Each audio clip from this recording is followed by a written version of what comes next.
Hello guys, welcome to Tailwind. Today I'll show you guys how to get started and what you need for DCS World. Buying your first module. Buying your first module in DCS is one of the most important steps. If you grew up loving the Tomcat, I recommend buying the Tomcat. Don't go into DCS thinking it's another arcade flight simulator. If you don't pick a plane that you're passionate about, the learning curve of learning the aircraft flying and learning its systems will be extremely difficult. The Flaming Clips Bundle. The Flaming Clips Bundle is a great choice if you have no clue what aircraft you're going to get. The Flaming Clips Bundle includes the F-15C, A-10A, Su-27, J-11, Su-33, Su-25, MiG-29, MiG-29S, F-5E, F-86F, MiG-15. These cockpits in these 11 aircraft are not clickable unlike the F-14, F-15E, and other ones.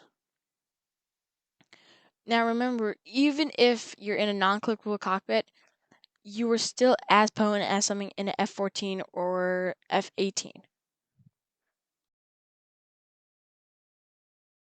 What I mean by potent, I mean that an aircraft that has a clickable cockpit, a full fidelity one, and a non-clickable cockpit, the non-clickable cockpit can still and even beat a clickable cockpit aircraft.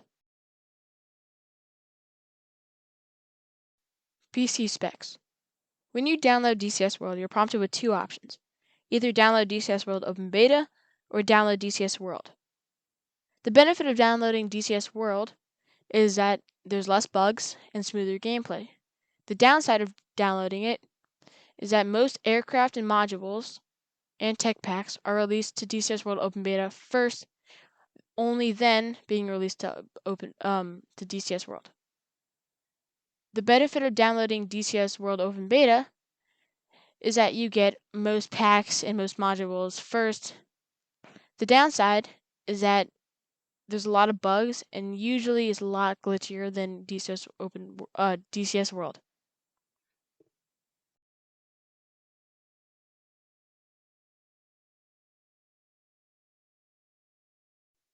HOTASs and what to buy.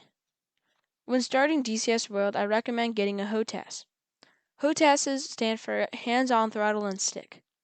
These help when controlling the airplane's yaw, roll, and pitch and engine. When I started, I got the Thrustmaster HOTAS Warthog. I got the base and stick included. I also use interchangeable ones as the A10 flight stick. Even if you don't get a really expensive stick, you can still beat players with $200 to $300 stick.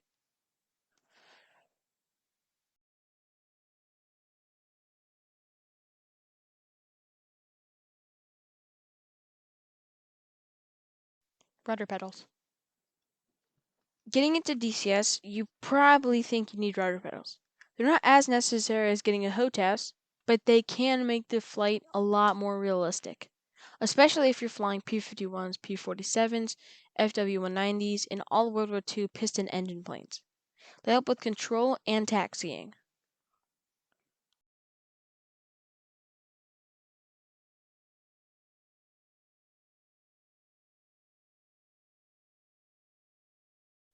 Can you play DCS for free?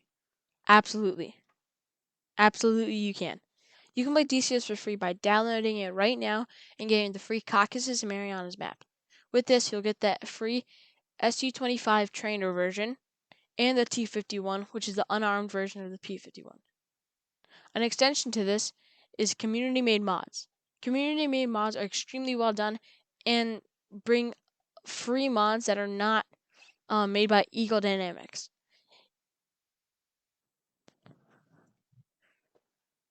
Some of the most notable mods are the A4 Skyhawk mod. It's a free community mod and one of the best made mods out there.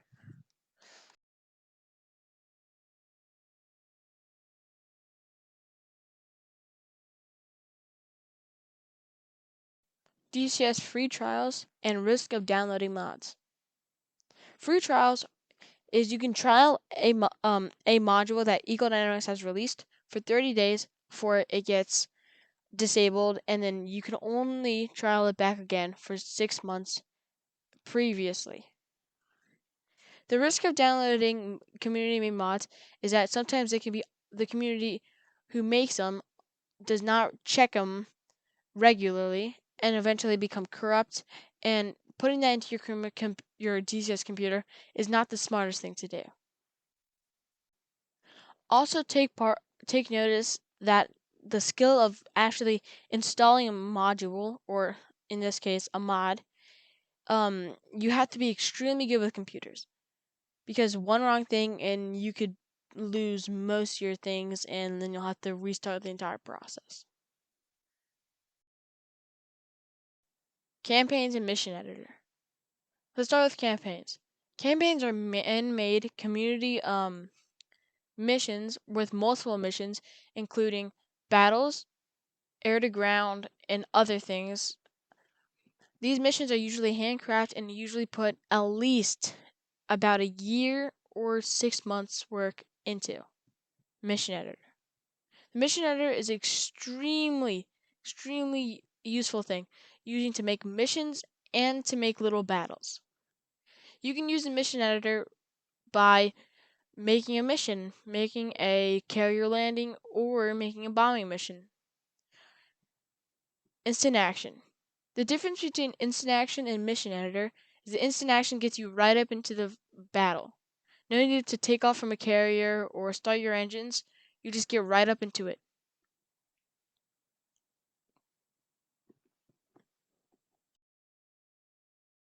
When I first started flying DCS, I used instant action missions that had no bandits, no takeoff, but just spawned you right into the air about 10,000 feet. I use this to practice my flying skills and air-to-air combat. Starting in the air is a lot easier than starting up a, let's say, F-15, because learning how to start the F-15 takes time, depending on how much time you have. I use the example of the F-15, but this applies for mostly all of the aircraft that Ecodynamics has made.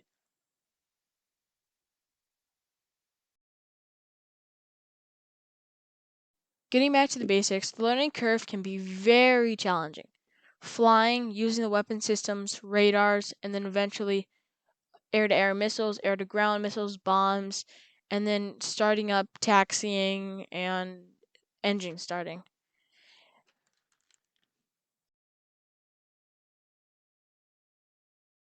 When I first started DCS, I really did not use the UHF.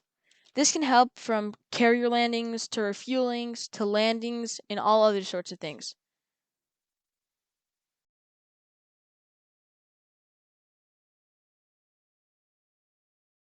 When I mean by UHF, I mean the ultra high frequency radio.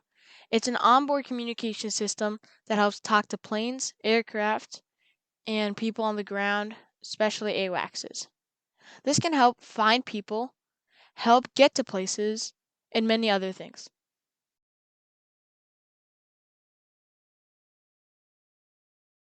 Tutorials. The DCS forums and Chuck's Guide provide some of the best instructional videos on how to use an aircraft, weapons, or bombs. Chuck's Guide and the ED forums are some of the best ways to check out what buttons do and how to operate systems inside or outside the aircraft. Getting back to the point on Mission Editor, the gameplay in the background currently is me setting up a mission on a bombing run using laser-targeted bombs. Buying maps. Buying maps is a huge component. If you get like a P-51, you can't be flying around the Caucasus. It doesn't make sense. You have to buy a Normandy or something like that. Make sure to buy a map that fits a typical plane. Make sure to buy a terrain that matches the certain plane that you're using. Like if I'm going to be flying at 14, I mean most terrains would be great for it, but flying over specific areas where it was deployed, like Iraq, and all those places like that, the Caucasus maybe, if you want to represent like Russia and Georgia, because that's what it represents. Yeah. While this is just a general video on DCS, in the future I'm planning to do in-depth videos on specific planes and their specific systems. For example, I will most likely in the future I will show you guys how to start up specific aircrafts like the F-14, F-15, all those nice airplanes. The next thing I'm planning to do is definitely doing tutorial videos on how to shoot Phoenixes, Sparrows, and Sidewinders and guns. With that, I think I can do a little bit more with like F-15s, and maybe in the future do a little more like Bandit Unknowns, um, like bombing missions or something like that.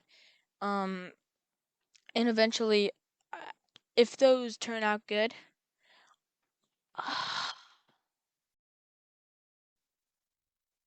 thing I'm planning to do in the future is definitely doing some tutorial videos how to shoot, how to use bombs, how to use Phoenixes, how to use Spyros, how to use Sidewinders, and eventually use guns. Then, I will show you guys how to start up different aircraft, especially the F-14, and then use their special systems. One of those special systems is carrier landings. Thanks for watching. Enjoy. See you around.